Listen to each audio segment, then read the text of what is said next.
Nathalie Baye, Ségolène Royal, Jack Lang.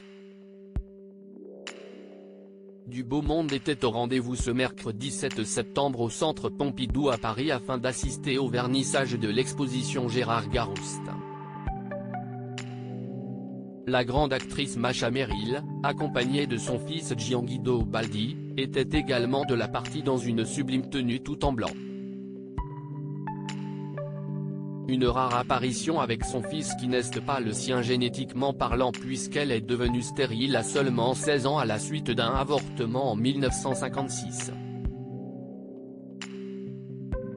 À l'époque, elle fréquentait un quadragénaire fortuné et habitué des soirées mondaines.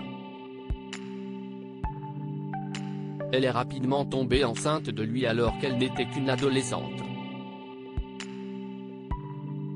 Elle a été envoyée en Suisse par son compagnon afin d'avorter puisque cette pratique était interdite en France. Dans un entretien accordé à Paris Match et paru en 2014, la comédienne attribuait sa stérilité à cette opération clandestine. Comme une brisure dans ma vie, une période difficile de sa vie qu'elle a bien voulu évoquer lors de son passage dans l'émission Le Divan, présentée par Marc-Olivier Fogiel, en 2018. Il y avait vraiment comme une brisure dans ma vie qui était le jour où j'ai su que je n'aurais jamais d'enfant, confiait-elle. Mais cela ne l'a pas empêchée pour autant de devenir mère.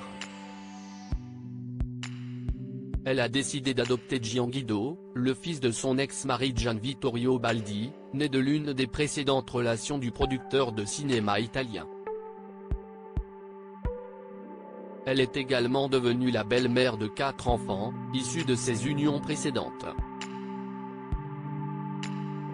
Pour rappel, celle qui crevait l'écran dans Une femme mariée, Adorable menteuse ou encore Françoise où la vie conjugale a vécu une belle histoire d'amour avec l'immense compositeur Michel Legrand, célèbre pour ses musiques de films que ce soit dans Les Parapluies de Cherbourg, Les Demoiselles de Rochefort, L'affaire Thomas Crown, Peau d'âne ou encore Un été 42.